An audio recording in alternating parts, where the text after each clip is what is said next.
Bugatti Chiron, la supercar extrême. Le Renault Scénic 4 réinvente le monospace. Les aides à la conduite dernière génération. VIP Patrick Dempsey, star du salon.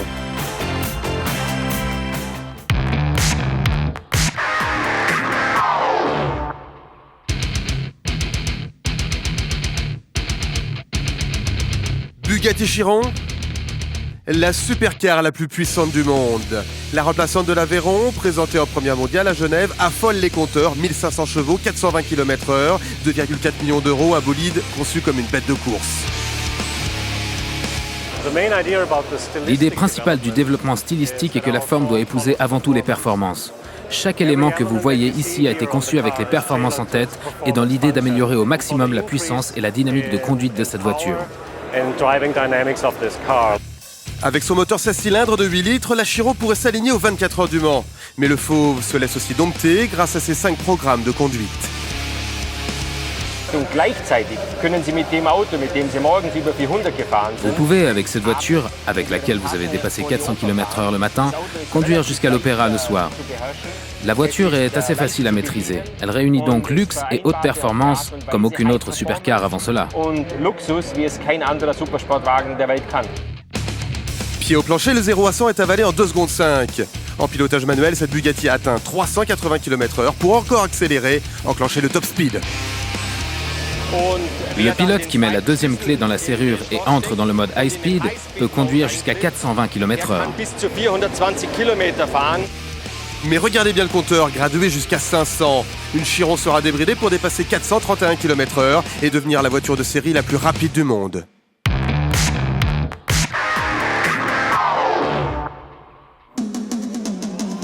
La révolution du monospace est en marche. En perte de vitesse face au SUV, Renault donne un second souffle à son Scénic 4e génération dévoilé en première mondiale à Genève. Fini le côté bétaillère, ce Scénic 4 plus racé veut plaire. On a un langage de forme très sexy, très attractif, avec finalement un biton et une valorisation de cette silhouette très belle avec une ligne de chrome. Plus grand de 3 cm, 4,40 m, plus large, plus haut, à l'intérieur, ce nouveau Scénic devient une référence d'habitabilité. Le tableau de bord se recentre vers le conducteur. C'est quand même une voiture centrée sur la famille. On le voit avec cette console glissante électronique qui peut vous donner un espace plutôt driver-oriented ou plutôt en partage. Grâce à sa plateforme empruntée à l'espace, le Scénic 4 promet un agrément de conduite bien supérieur. Autre point fort, sa modularité entièrement repensée. Fini les limbagos en retirant les sièges de 20 kg. Vous allez voir ce qui se passe quand je pousse sur ce bouton. Le siège se plie facilement pour créer un plancher plat. 572 litres de chargement, une version Grand Scénic sera également disponible avec cette place. Commercialisation début septembre à partir de 25 000 €.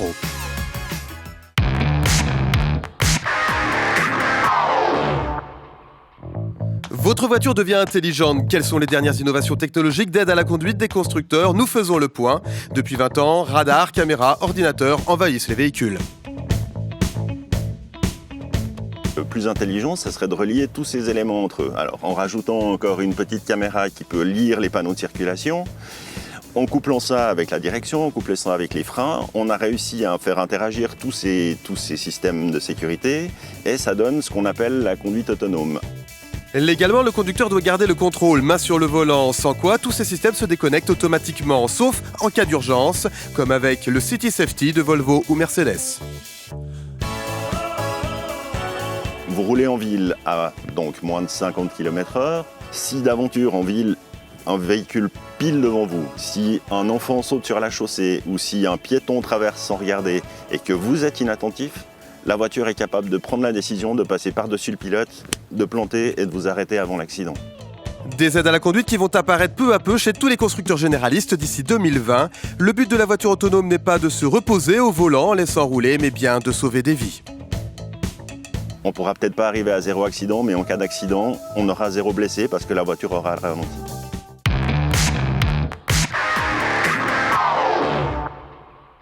Une foule de paparazzi et de groupies pour Patrick Dempsey au Salon de Genève. L'acteur, pilote pour Porsche, a visité le stand de son sponsor, Tag Heuer. C'est comme une grande métaphore de la vie. De ce que j'ai appris à travers la course automobile, je pense que ce sport m'a beaucoup apporté en tant que personne et durant ma vie de tous les jours. Dans le travail d'équipe, j'y ai appris la concentration, l'engagement et tout le processus de compréhension. Et bien sûr, je pense que toutes ces choses ont profondément changé ma vie. L'acteur américain n'a pas résisté à une petite incursion dans les allées du salon pour découvrir les dernières nouveautés automobiles. Je pense que le salon doit être plein. J'espère pouvoir y aller et jeter un œil à tout ça. Il y a tellement d'histoires liées au salon et ce serait vraiment sympa de voir ce qu'il s'y passe cette année. Après sa seconde place aux 24 heures du Mans, il espère bien lever un trophée cette saison et ça commence bien, il a déjà pu brandir une demi-meule de gruyère.